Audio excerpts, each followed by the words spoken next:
Olá, está no ar o TV Participação, o programa dos Conselhos Municipais, que traz para você informação, conhecimento, cultura e cidadania. No programa de hoje, você acompanha uma entrevista com o diretor do Museu Imperial, o professor Maurício Vicente Ferreira Júnior, falando sobre os 125 anos da abolição da escravatura no Brasil. No quadro Faça a Sua Parte, você vai aprender a fazer fuxico e, claro, vai ficar por dentro do que foi discutido nas reuniões dos conselhos municipais que foram realizadas nesta semana. O TV Participação tem várias informações feitas especialmente para você. Nós vamos agora para um rápido intervalo e voltamos em instantes. Até já! Não existe nada mais emocionante do que amamentar. É um momento mágico. E o leite materno oferece tudo o que o bebê precisa nos primeiros 6 meses. Depois, começa a dar alimentos saudáveis e continua amamentando até 2 anos ou mais. E quando você tem o apoio da família, dos amigos, da empresa onde trabalha e de todos à sua volta, como eu e Pedro tivemos, fica tudo muito melhor, né, filho? Seja também um amigo do peito. Apoie a mulher que amamenta. Era uma vez uma casca de banana. Veio a reciclagem e a transformou em adubo, que vira produção agrícola e até energia. Você tem um papel importante nessa história. Coloque os restos de alimentos e outros materiais orgânicos no lixo úmido, separados dos papéis, vidros, metais, plásticos e de todo o lixo seco. Isso facilita o trabalho dos catadores, gera empregos e poupa recursos naturais. Mude de atitude, separe o lixo e acerte na lata. Governo Federal. Seu guarda, foi só um copinho, seu guarda. Não foi, meu bem? Foi só um copo. Sem condições. Faz isso não, seu guarda. Eu tenho que levar as crianças pra mãe. O que foi, pai? Esse estado, nem pensar. A Blitz existe para isso, evitar que você continue principalmente se enganando. Dirigir alcoolizado quando não dá morte pode dar cadeia. Por você e pelos outros, respeite as leis de trânsito. Era uma vez uma latinha amassada. Veio um catador, recolheu e levou para a indústria da reciclagem. A lata se transformou em renda e trabalho digno para muita gente. Você tem um papel importante nessa história. Colocar os restos de alimentos e materiais orgânicos no lixo úmido, separados dos plásticos, metais e de todo o lixo seco. Isso facilita a vida dos catadores, aumenta o material aproveitado e poupa recursos naturais. Mude de atitude, separe o lixo e acerte na lata. Governo Federal. Você nunca vai saber de que lado o mosquito da dengue vai estar. Por isso, todos, sem exceção, devem combater a doença.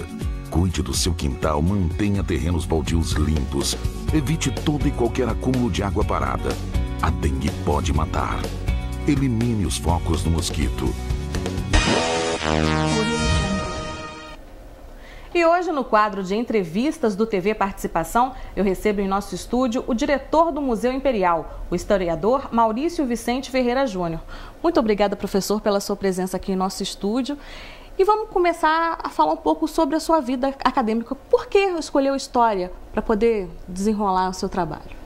Bom, obrigado pelo convite, é um prazer estar aqui para conversar com seus telespectadores, enfim. Eu desde a adolescência já sabia o que eu queria, né? Eu já desde criança, na verdade, sempre tive um interesse muito constante, né, por história, por arqueologia, enfim, temas, né, ligados ao passado, ligados ao sentido do passado. Então, quando eu resolvi fazer vestibular, eu já sabia perfeitamente o que eu queria. Com 17 anos, entrei na universidade para o curso de História. E esse trajeto depois de acadêmico até direção do Museu Imperial, foi fácil? Não, fácil não, mas eu diria que foi muita perseverança, muita atividade, muito trabalho. Eu já, esse ano, 2013, eu vou completar 30 anos do Museu Imperial. Contando o período de estagiário, depois já como funcionário, eu, enfim, tenho uma carreira, né, dedicada àquela instituição, trabalho lá desde que me entendo, né, por um profissional, digamos assim, né, e trabalhei em vários setores do museu, né, trabalhei na biblioteca, trabalhei no setor de pesquisa, trabalhei no setor de museologia e nos últimos 4 anos tenho atuado como diretor da casa. É emblemático um negro estar à frente de uma instituição como essa. Como o senhor avalia essa situação? Eu diria que é uma avaliação positiva, no sentido da possibilidade real, né, de pessoas, né, desse grupo étnico poderem evoluir na vida, poderem encontrar a sua atividade profissional, o seu desenvolvimento profissional e chegarem ao topo da carreira que escolheram, né? Eu acho que isso é muito positivo, poderia dizer até emblemático, e uma posição positiva, uma situação positiva para, digamos assim, servir de exemplo para outras pessoas que possam, enfim, trilhar pelo mesmo caminho e buscar seu futuro na atividade profissional que escolherem. Perfeito. Eu agora vou convidar o senhor e o pessoal de casa para acompanhar um videozinho pequenininho que eu fiz a respeito da escravidão no Brasil. Getúlio, pode rotar, por favor. A escravidão pode ser definida como o sistema de trabalho no qual o indivíduo, o escravo, é propriedade de outro, podendo ser vendido, doado, emprestado, alugado, hipotecado e até confiscado. Legalmente, o escravo não tem direitos. Ele não pode possuir ou doar bens e nem iniciar processos judiciais, mas pode ser castigado e punido. No Brasil, o regime de escravidão vigorou desde os primeiros anos logo após o descobrimento, até o dia 13 de maio de 1888, quando a princesa regente Isabel assinou a Lei 3.353, mais conhecida como Lei Áurea, libertando os escravos. A escravidão é um capítulo triste da história do Brasil. Embora ela tenha sido abolida há 125 anos, não pode ser apagada e suas consequências não podem ser ignoradas. A história nos permite conhecer o passado, compreender o presente e ajudar a planejar o futuro. Bom, professor, isso aí foi um resumo bem rápido para o pessoal de casa sobre o que foi a escravidão, mas ninguém melhor do que um historiador para falar um pouco sobre o tema para o pessoal de casa. Bom, a escravidão é uma instituição, né? É preciso distinguir o que nós chamamos de escravidão antiga de escravidão moderna. Escravidão antiga, ou seja, na antiguidade, ocorria quando um povo perdia, era derrotado por um povo vencedor, portanto, todo povo vencedor se tornava escravo do povo vencedor. Essa era a característica do passado. O que nós tivemos aqui no Brasil, ou seja, a partir, né, do desenvolvimento do sistema de exploração que Portugal implantou aqui, precisava de mão de obras para cultivar, para desenvolver o cultivo de produtos agriculturais exportáveis, ocorreu que uma outra modalidade de escravidão se implantou.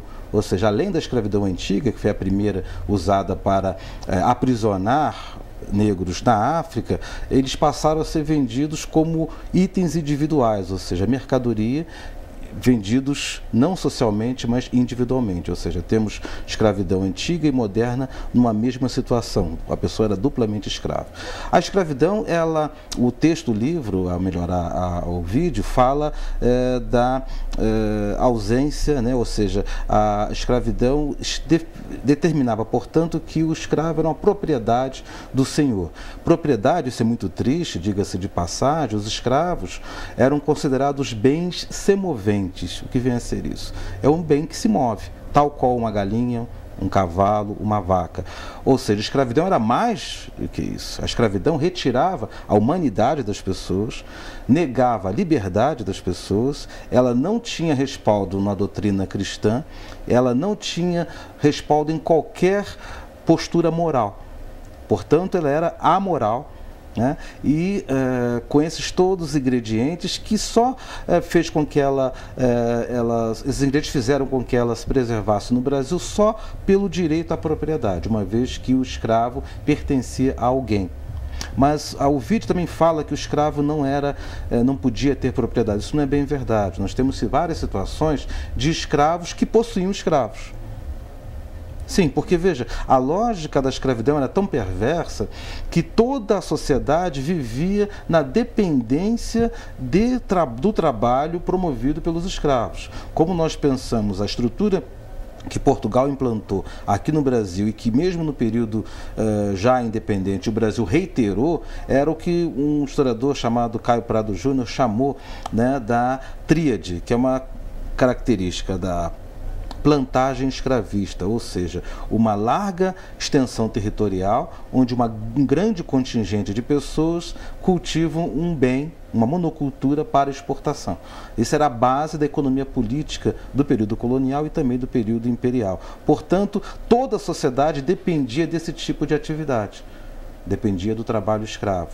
Portanto, mesmo o escravo que pudesse incorporar ou se capitalizar de alguma forma, ele aplicava esse capital no bem mais valioso que estava à sua disposição. Se a terra não estava à disposição, porque os senhores não vendiam a escravos ou mesmo a pessoas livres, ele comprava escravos, que era um bem com uma liquidez muito alta.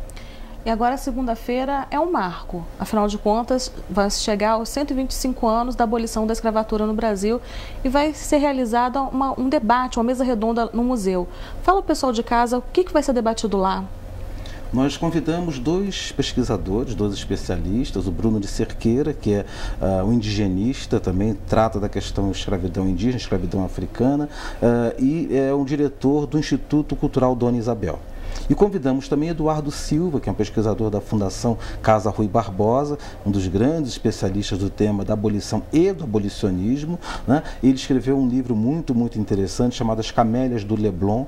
A camélia, a flor camélia, era o símbolo da campanha abolicionista. Então as senhoras que apoiavam, inclusive a princesa Isabel, usavam no vestido, no decote, uma flor. Isso era uma espécie de uma identificação de que ela então apoiava a causa. Então esses 2 pesquisadores virão ao museu para debater com o público e mostrar que a abolição foi um processo e continha, né, foi fruto de uma campanha muito mais ampla, que é a chamada campanha do abolicionismo, que tinha diversas vertentes, diversas propostas. Então será um exercício para conhecer exatamente a história desse período, conhecer como se deu esse processo, né, principalmente num quesito que o filme aborda muito bem, que é a não inserção do ex-escravo na sociedade de classes. Na verdade, a abolição tal qual ocorreu, ela produziu milhares de pessoas sem colocação,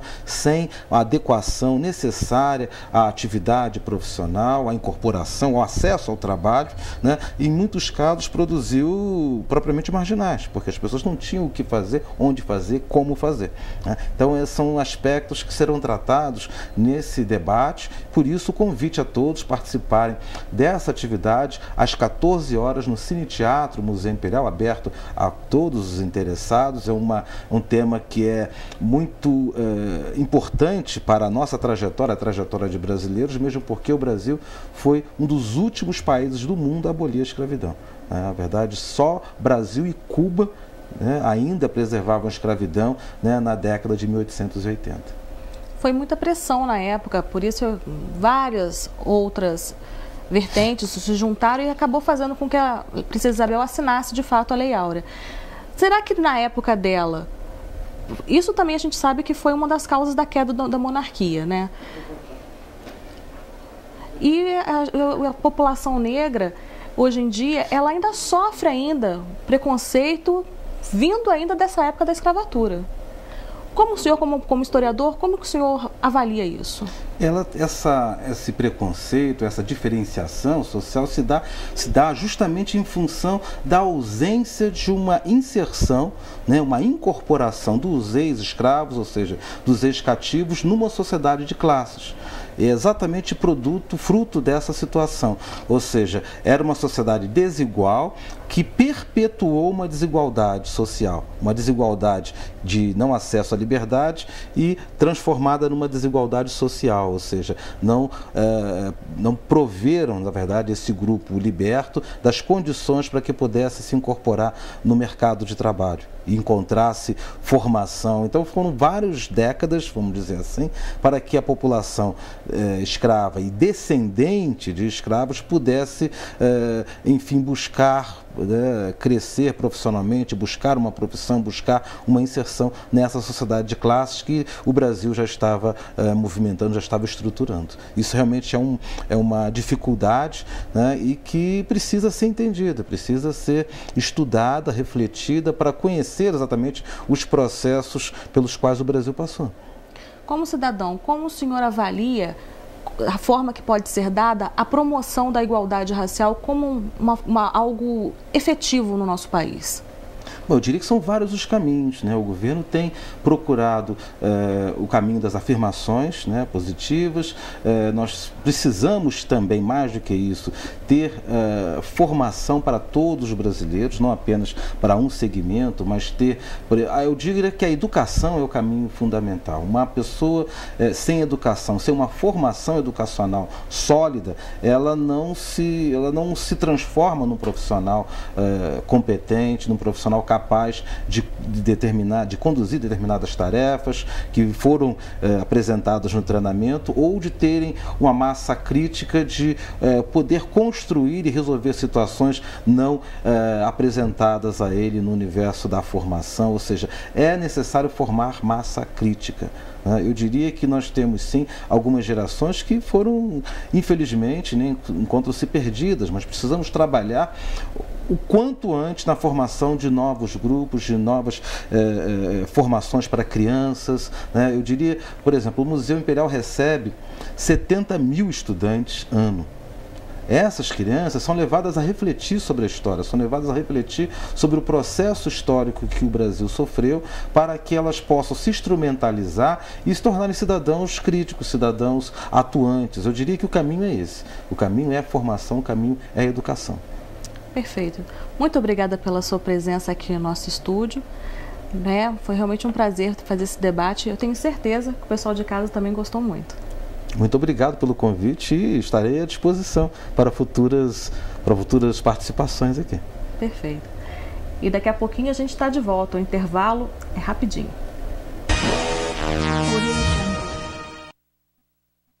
Tudo começou com um pequeno mal-estar que eu pensei que fosse apenas um resfriado. Aí eu viajei e piorei e só me dei conta da gravidade da situação quando eu acordei na UTI do hospital. Foi então que eu descobri que gripe é uma coisa séria que pode inclusive matar. Hoje eu estou literalmente vacinado. Se você pertence aos grupos prioritários, vacine-se no posto de saúde mais próximo. Era uma vez uma garrafa PET. Veio a reciclagem e a transformou em tecido, vassouras, madeira plástica e até casco de barco. Você tem um papel importante nessa história. Colocar os plásticos, papéis, vidros e metais no lixo seco, separados dos restos de alimentos e outros materiais orgânicos no lixo úmido. Isso facilita o trabalho dos catadores, gera empregos e poupa recursos naturais. Mude de atitude, separe o lixo e acerte na lata. Governo Federal. Não existe nada mais emocionante do que amamentar. É um momento mágico. E o leite materno oferece tudo que o bebê precisa nos primeiros 6 meses. Depois começa a dar alimentos saudáveis e continua amamentando até 2 anos ou mais. E quando você tem o apoio da família, dos amigos, da empresa onde trabalha, de todos à sua volta, como eu e Pedro tivemos, fica tudo muito melhor, né, filho? Seja também um amigo do peito. Apoie a mulher que amamenta. Era uma vez uma casca de banana. Veio a reciclagem e a transformou em adubo, que vira produção agrícola e até energia. Você tem um papel importante nessa história. Coloque os restos de alimentos e outros materiais orgânicos no lixo úmido, separados dos papéis, vidros, metais, plásticos e de todo o lixo seco. Isso facilita o trabalho dos catadores, gera empregos e poupa recursos naturais. Mude de atitude, separe o lixo e acerte na lata. Governo Federal. Seu guarda, foi só um copinho, seu guarda. Não foi, meu bem? Foi só um copo. Sem condições. Faz isso não, seu guarda. Eu tenho que levar as crianças pra mãe. O que foi, pai? Esse estado, nem pensar. A Blitz existe para isso, evitar que você continue principalmente se enganando. Dirigir alcoolizado quando não dá morte pode dar cadeia. Por você e pelos outros, respeite as leis de trânsito. No último sábado, a Prefeitura, através da Coordenadoria de Promoção da Igualdade Racial, realizou o primeiro seminário Mulheres Negras, no Centro de Cultura Raul de Leone. Lá foram discutidos temas como direitos, saúde, violência contra a mulher e gravidez na adolescência. Confira. O primeiro seminário Mulheres Negras reuniu diversas palestrantes.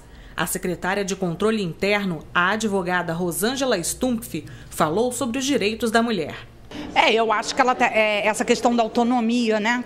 Principalmente porque a mulher de hoje em dia, ela alcançou um espaço na sociedade, principalmente no trabalho, que não acontecia anteriormente. E isso eu acho que cria uma certa dificuldade, e é isso que ela tem que continuar garantindo, a independência dela. Ela tem que estar brigando por isso, porque isso vai totalmente de encontro à violência contra a mulher, né? Eu acho que quanto mais ela for independente, mais essa questão da violência é afastada. E essa briga que eu acho que a gente tem que ter. Não é questão briga, né? Mas sim, a conquista desses direitos. Outro tema abordado no seminário foi saúde da mulher. Palestra dada pela professora e pesquisadora do Ambulatório Escola, Ana Lúcia Teixeira Pinto. Como é que a mulher pode ter, inclusive do sistema público, inclusive da orientação dos médicos, uma saúde feminina adequada. Em especial, as doenças mais prevalentes nas mulheres negras, né? Então, será debatido sobre a oportunidade de cuidados de planejamento familiar, a oportunidade de acesso ao pré-natal adequado, a um parto adequado, ao seu planejamento familiar, a faixa etária que hoje nós temos o envelhecimento da população na parte de período da menopausa. E, por final, nós vamos conversar sobre as doenças próprias da população negra feminina desse país, né? Como a anemia falciforme e outras doenças que aparecem mais nessas mulheres. Vai ser um debate sobre como produzir saúde prevenindo doenças em mulheres. A gravidez na adolescência não foi esquecida e a assistente social Cida Madureira foi quem tratou do assunto. Queridas, eu sei que você tem vontade de ser mais íntima do seu namorado, você já deu essa prova de amor, você está começando. Eu sei que você teve informação dos teus pais de não fazer, mas você já chegou nessa vida de sexo. Então, minhas queridas, a camisinha, usa preservativo. Não abandone o preservativo para nada. Porque se você, usando preservativo, você vai evitar a doença e a gravidez. E você vai estar saindo da adolescência, você é menina, chegando na adolescência e de repente você já se torna mulher. E mulher e mãe, com mais uma responsabilidade de um filho. Então é isso que nós queremos evitar, que você sofra. Porque a partir desse momento da gravidez, o seu sofrimento é dobrado. Por quê? Você tem mais um filho, mais uma criança para tomar conta, entende? E não é mais aquela criança, não é mais a boneca.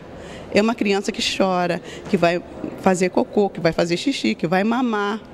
Entende? Ela vai ficar doente, ele vai ficar resfriado, você tem que levar para tomar vacina também, todas as vacinas. Então, é uma responsabilidade que você não está preparada para essa hora.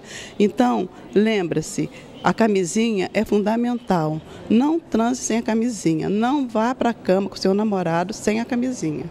A coordenadora do Centro de Referência e Atendimento à Mulher, Drica Madeira, tratou da violência contra a mulher, mostrando que no caso das mulheres negras, as marcas desta violência são mais difíceis de serem percebidas. Bom, hoje a gente vai falar um pouco sobre a questão da mulher negra, né? Da situação da violência em relação à mulher negra. Porque se as mulheres já são um grupo vulnerável no que diz respeito à violência e sofrem algum tipo de discriminação, as mulheres negras sofrem duplamente essa discriminação. Então a gente vai fazer uma abordagem desse assunto, de como é que as mulheres negras se enxergam e são enxergadas na sociedade. Para a coordenadora do CRAM, mesmo com o Brasil tendo uma mulher como presidente da República, ainda falta representação para a mulher ter mais espaço na sociedade.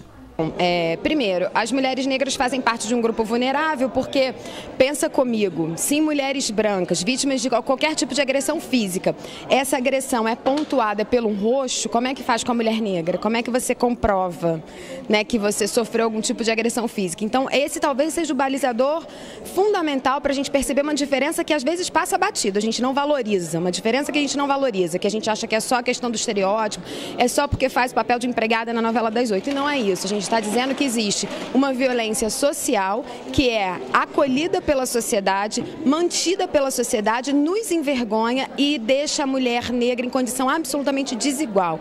E isso a gente vê em diversos aspectos. Mercado de trabalho, né, quando existe um padrão a ser cumprido, um padrão do belo aí, né, que precisa ser magra, precisa ser loura. Como é que as negras ficam em relação a isso?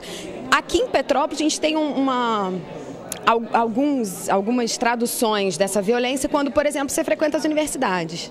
Né? Você frequenta as universidades, você tem uma percepção clara de quantas negras e aí negros compõem o conjunto da sua sala de aula, por exemplo. Né?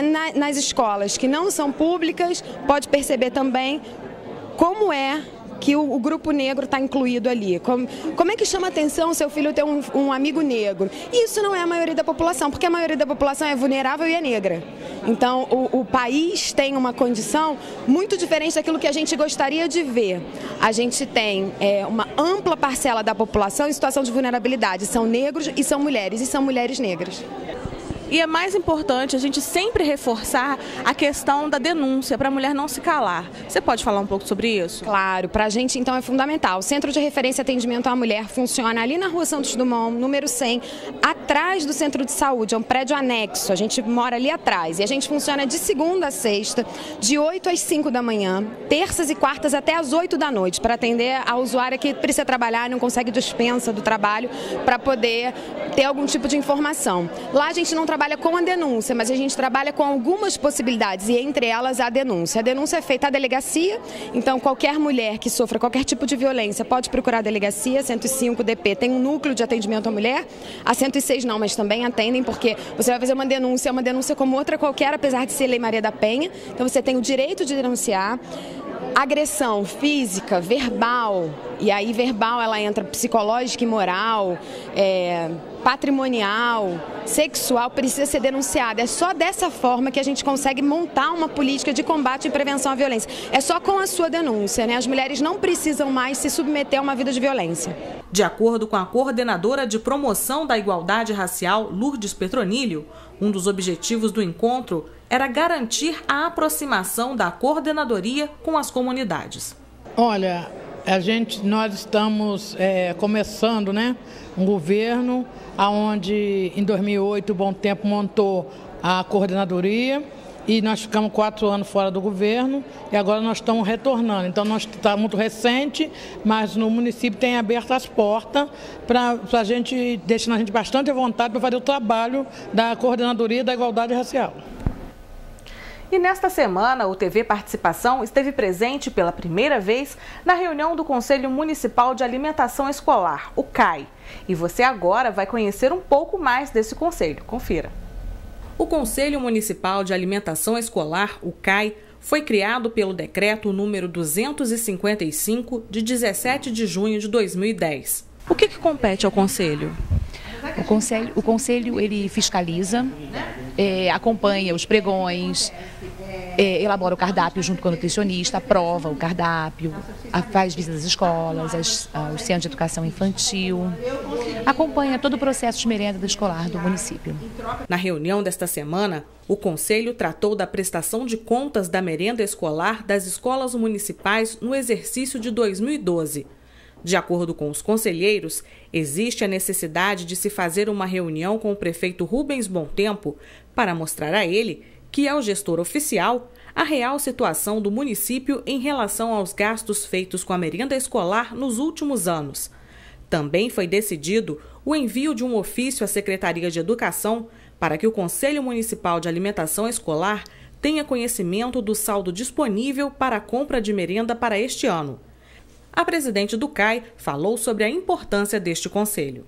E qual é a importância desse conselho? Para o pessoal de casa entender melhor saber o que vocês estão fazendo aqui efetivamente.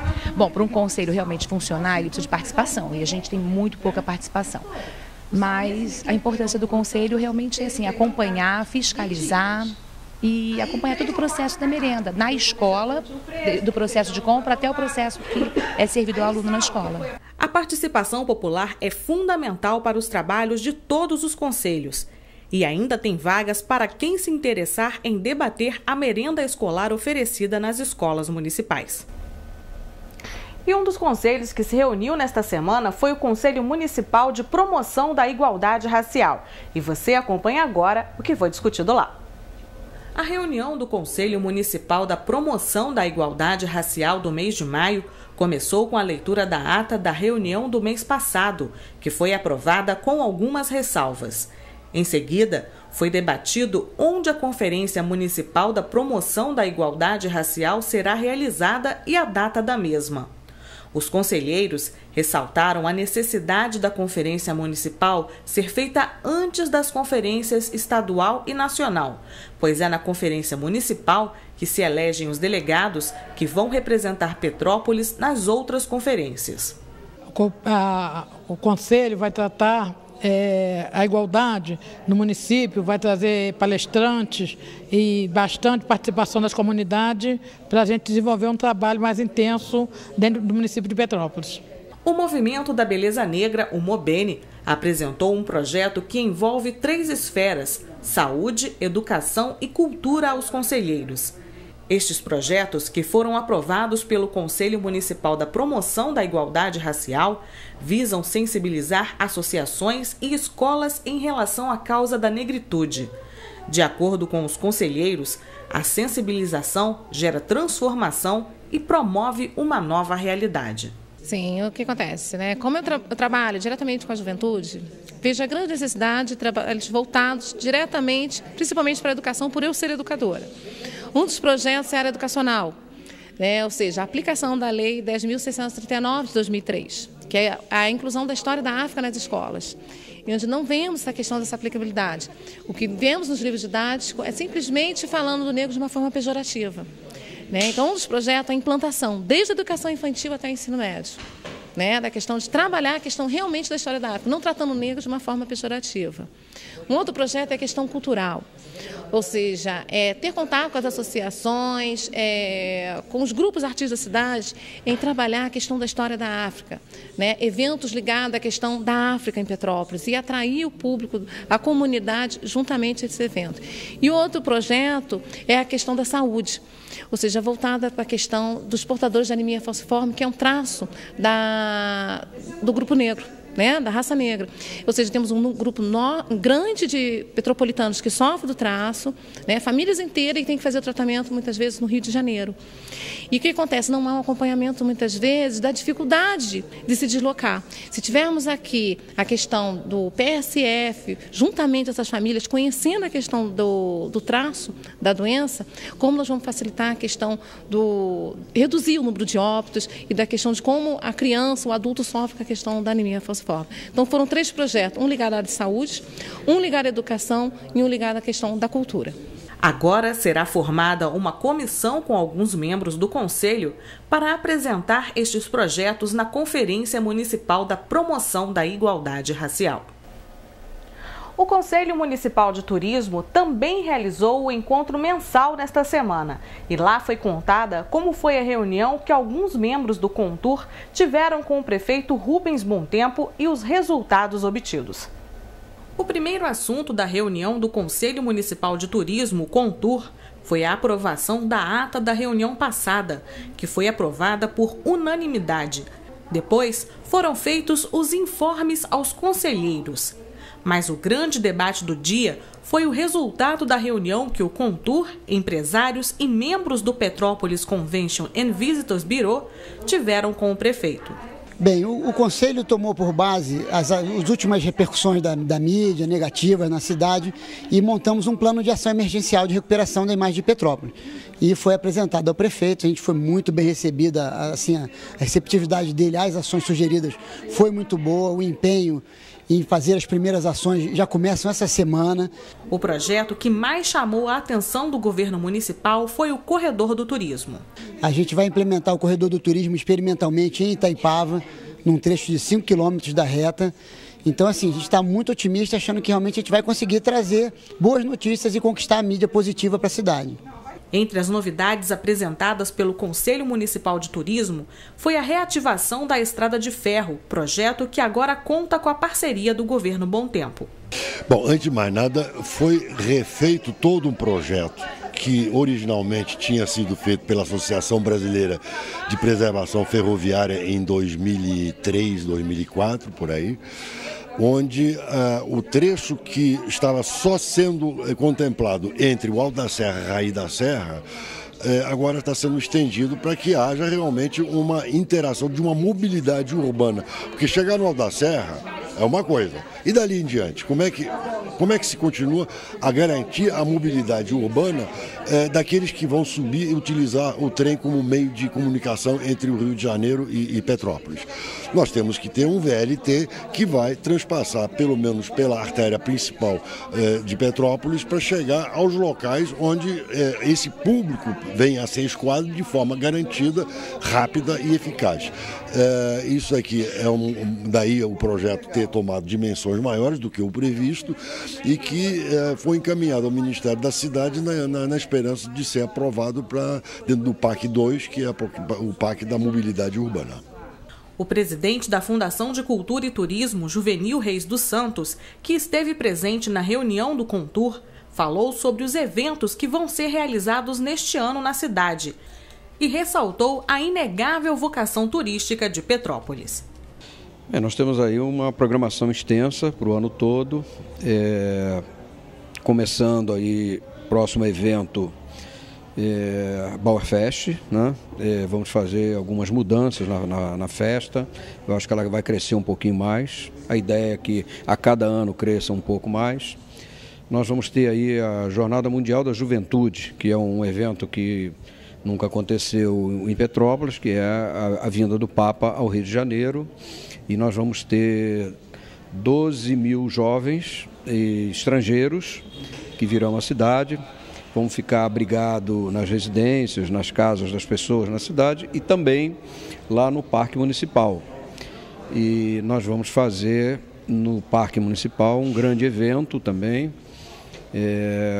um evento católico, e estimado assim 40 mil pessoas.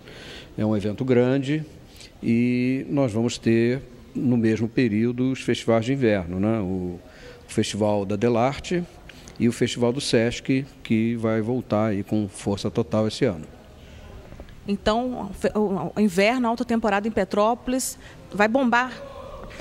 Vai bombar, vai bombar. Nós temos aí uma estimativa aí de que nós vamos conseguir trazer muitos turistas para a cidade, e é importante trazer, né, um momento de agenda positiva, né? Super importante que a gente faça, então, bons eventos e eventos de qualidade e que tragam um público de fora, né? Super importante.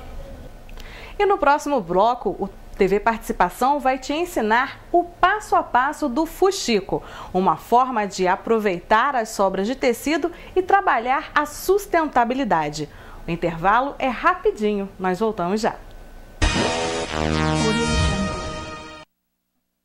Era uma vez uma latinha amassada. Veio um catador, recolheu e levou para a indústria da reciclagem. A lata se transformou em renda e trabalho digno para muita gente. Você tem um papel importante nessa história. Colocar os restos de alimentos e materiais orgânicos no lixo úmido, separados dos plásticos, metais e de todo o lixo seco. Isso facilita a vida dos catadores, aumenta o material aproveitado e poupa recursos naturais. Mude de atitude, separe o lixo e acerte na lata. Governo Federal. Você nunca vai saber de que lado o mosquito da dengue vai estar. Por isso, todos, sem exceção, devem combater a doença. Cuide do seu quintal, mantenha terrenos baldios limpos. Evite todo e qualquer acúmulo de água parada. A dengue pode matar. Elimine os focos do mosquito. E hoje no quadro Cidadania, nós vamos falar de um problema que atinge todas as cidades, as pichações. E infelizmente Petrópolis não escapa deste ato de vandalismo. Confira.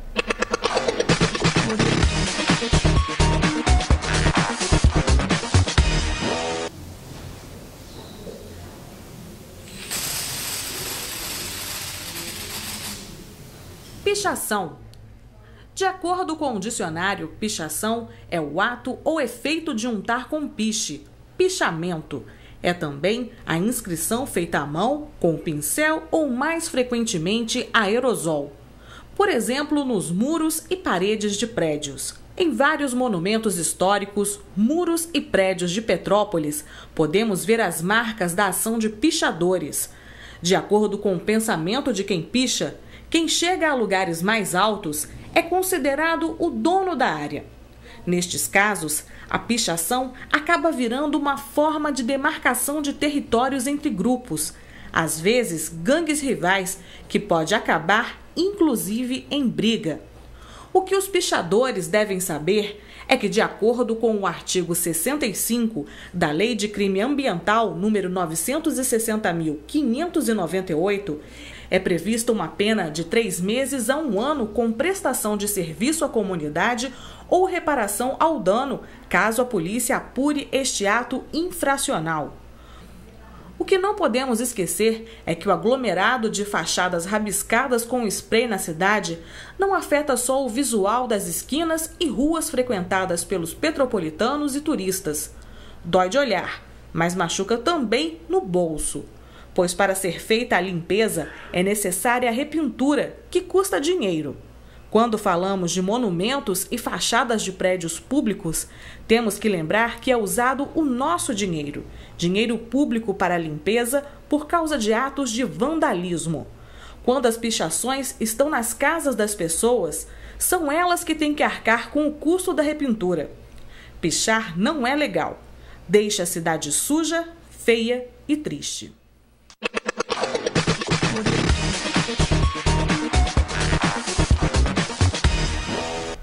E agora um outro assunto. Na manhã desta sexta-feira, a Prefeitura de Petrópolis ofereceu um café da manhã para as mães na Praça Dom Pedro. O TV Participação esteve lá e mostra para você como foi. A Praça Dom Pedro, na manhã desta sexta-feira, estava com um toque feminino. Flores e artesanato serviram como pano de fundo no café da manhã oferecido pela Prefeitura de Petrópolis em homenagem ao Dia das Mães. Porque a mãe é um símbolo único, maravilhoso. É quem tem que ser homenageado todo dia, né? É uma bênção ser mãe. Então a prefeitura decidiu abraçar a campanha ajudando a Pastoral da Criança na arrecadação do leite e também juntar o programa Recicla Tecido, que a gente mostra também um trabalho que as mulheres petropolitanas fazem com o que é jogado no lixo. Então é um momento assim de confraternização e da gente estar lembrando o quanto a mãe é importante na nossa vida. Quem passou por lá pôde, inclusive, aprender a fazer fuxico, tendo como professoras as mulheres que são atendidas pelo projeto Recicla Tecido, que existe há 2 anos e acabou de firmar parceria com a Prefeitura. Isso é maravilhoso, foi uma oportunidade que eu acho que vai ser um divisor de águas, porque você conseguir mostrar para toda a comunidade que é fácil reciclar, que é fácil modificar a vida de muitas mulheres. O Recicla Tecido aqui está muito honrado hoje ter sido convidado pela Prefeitura de Petrópolis. Na ocasião, a primeira-dama do município, Luciane Bontempo, aproveitou para anunciar o convênio da Prefeitura com outra instituição da cidade, a Associação Petropolitana dos Pacientes Oncológicos, a APPO. Vai ser uma coisa super importante, a gente está muito feliz porque a APPO tem 21 anos. Nesses 21 anos a gente já vem tentando credenciamento várias e várias vezes e nunca conseguimos. E pela primeira vez a gente vai ter um credenciamento com a Prefeitura que vai nos possibilitar ter a nossa casa de apoio, para que a gente possa dar acolhida aos pacientes do município, de fora do município, para que a gente possa dar uma assistência com uma equipe multidisciplinar que a Prefeitura vai nos dar a todos os pacientes da nossa cidade. Então, a gente vai poder melhorar o nosso trabalho, melhorar a qualidade de atendimentos, né? Aumentar o nosso telemarketing. A gente tinha uma pessoa trabalhando no telemarketing, hoje a gente já tem 6. E todas essas pessoas que estão trabalhando nesse telemarketing são as vitoriosas do câncer de mama, né? Que hoje não estão mais no INSS, não estão encostadas, elas estão sendo inseridas na sociedade, com carteira assinada, com todos os seus direitos. Então eu acho que isso é um marco assim que vai muito além de uma casa.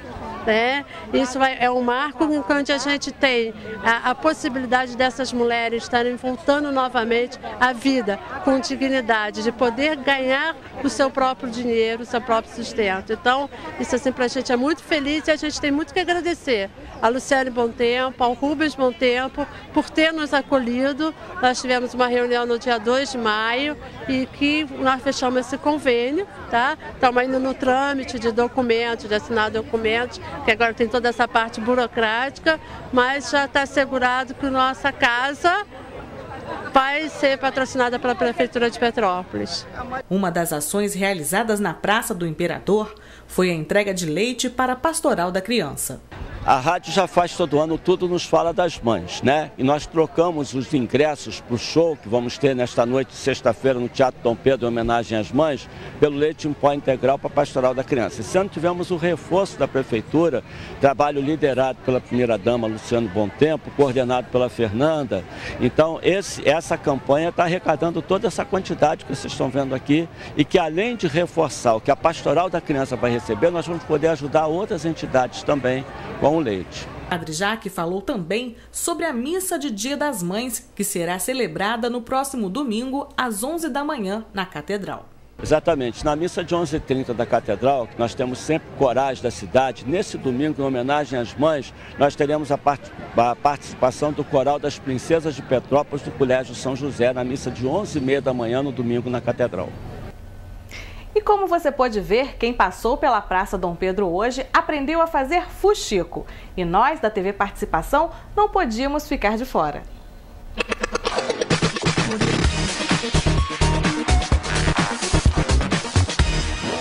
E hoje no quadro Faça a Sua Parte, a Cláudia Martins, que é presidente do Recicla Tecidos, vai ensinar você aí de casa como que faz fuxico. Cláudia, ensina o pessoal de casa como é que é. Qual é o tamanho da peça de tecido? Primeiro, você pode pegar qualquer tecido, qualquer um que você queira. E seja assim, o que a gente usa? Tudo que é reciclado. Tampa de lata de Nescau, plástico, olha, tampinha. Aí o seu fuxico vai ficar do tamanho que você quiser. Então vamos lá. Esse aqui é desse tamanho, tá vendo? É de uma tampa. Então nós vamos começar a trabalhar em cima dele. Vamos lá. Ó, na beiradinha, Tiago, vamos aqui, Tiaguinho, vamos firme, ó, Luciane tá fazendo também. Olha, é muito simples. Vai pra cima e pra baixo, não vai esbarrar no dedo, não vai se furar. Ó, puxa um pouquinho e continua. Vamos lá, ó. Tá vendo, gente? Não precisa ficar com medo que o negócio vai sair da beirada, vai embolar, não vai embolar. Olha, é muito rápido. Olha, vamos concluir agora, ó. Concluiu? Ficou com o dedinho preso lá dentro? É só balançar, Luciane, ó. Só balançar. Olha lá. Ó, o segredo do fuxico é esse, gente, ó. Na hora que acabar de puxar, puxou, ficou prontinho? E agora o meu fuxico fugiu, vocês viram, né? Sentiram? Puxei tanto que ele fugiu. Mas eu salvo ele de novo. Quem sabe faz ao vivo, como diria aquele grande apresentador. Acabei de salvar o meu fuxico, gente. Como ele é do pelinho da vaquinha, de repente a vaquinha tá fugindo. Vamos lá. Olha, terminei. O que eu faço? Para ele ficar diferente, eu pego um outro fuxiquinho menor e boto no meio para virar uma florzinha. Aí eu venho aqui, subo, desço. Opa. Olha lá, ó. Normalmente eu faço 3 vezes, olha, gente, para dar um franzidinho, parecer que é o miolinho da flor. Ó, olha lá que lindinho. Agora eu pego, continuo com a agulha na linha, tá, gente? Eu não tiro, não. Agora eu quero uma presilha, gente. Quem é que tem uma presilha sobrando aí? Fia, olha só. Vou pegar uma presilha cor-de-rosa, vou encostar ela aqui aberta e vou costurar ela, olha. Trançando, né? Trançando, é. É só passar o metalzinho, a agulha. Gente, olha. 2, 3. De um lado? Não, só de um lado. Só de um lado. Pronto, eu vou botar até mais uma vezinha. Ó, 1 e agora eu boto o nozinho. Agora a nossa repórter vai para casa e vai ser homenageada. Olha, também. Não. Olha aqui, ó. Gente, tá ali. Muito obrigada. Bom, a Cláudia já fez a parte dela, eu também vou botar a mão na massa e vou fazer a minha. E você, vai fazer quando a sua parte? Faça você também.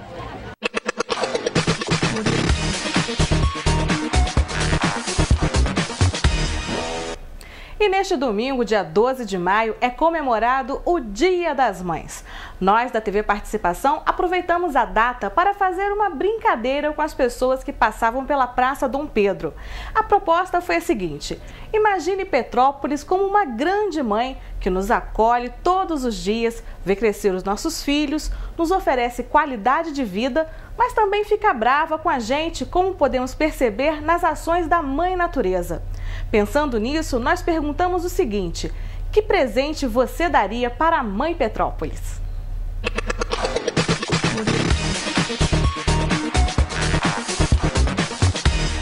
A mensagem que eu posso deixar é uma mensagem de amor, né? Primeiramente, porque a mãe, ela exala amor, né? Ela é amor por si só.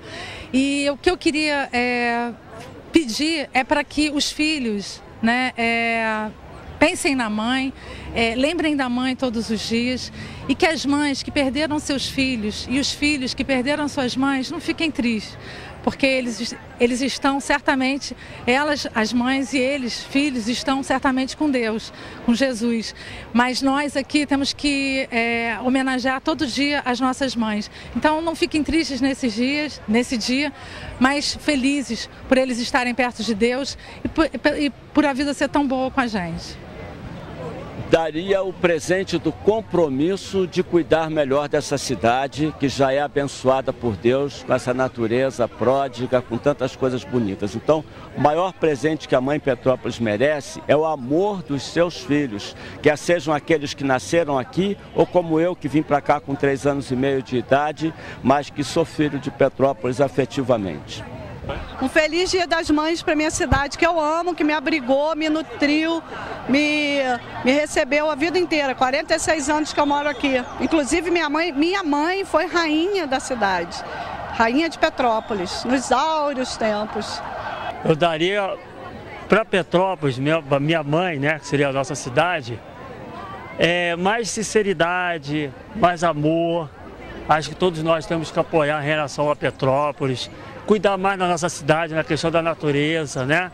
Das ações sociais, como essa estão sendo feitas aqui da Prefeitura, junto com o Petrópolis Ação Solidária, porque isso que é importante, a gente tem que dar o melhor para a nossa cidade. Uma cidade linda, é uma cidade imperial e uma cidade que precisa muito do nosso cuidado e nossa atenção e muito amor. Então, muito amor, muito carinho e que as pessoas pensem em Petrópolis como a cidade que ela é, essa cidade maravilhosa. Que se cada um puder dar um pouquinho de si para torná-la ainda mais melhor, então cada um botando uma gotinha, né, no oceano, como dizia a Madre Teresa de Calcutá, a gente tem muito a contribuir para Petrópolis. E a senhora, que presente que a senhora daria para essa grande mãe, para a Mãe Petrópolis? Eu acho que ela me dá muito mais do que eu posso dar para ela. Petrópolis é uma maravilha de cidade. Eu conheci vários países, várias cidades do mundo e voltei para Petrópolis para morar aqui. Petrópolis é uma maravilha. O que eu poderia dar para Petrópolis? Gostaria de ter o melhor para dar para Petrópolis.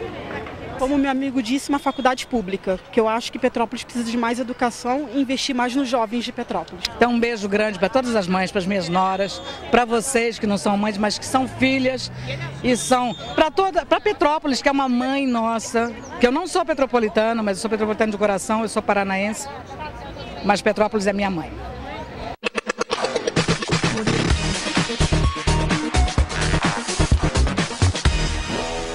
E hoje o TV Participação fica por aqui. Muito obrigada pela sua companhia. Nós deixamos o nosso abraço carinhoso para todas as mães, desejando que só coisas boas de fato aconteçam.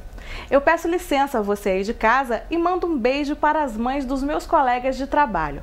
Para a mãe do Gabriel, nossa editora, a Rosane. Outro beijo para a mãe do Getúlio, que é o nosso operador de master, a dona Ana. Outro beijo também para a mãe do nosso cinegrafista, o Wendel, a dona Cleide. E claro, o meu beijo para a minha mamãe, a dona Célia. Feliz Dia das Mães, mãezinha, eu te amo. E não se esqueça que o TV Participação tem 2 reprises, sempre às segundas e quartas-feiras, às 8 horas da noite. Eu tenho um encontro marcado com você na semana que vem, trazendo muito mais cultura, informação, conhecimento e cidadania. Eu espero você, um abraço e até lá!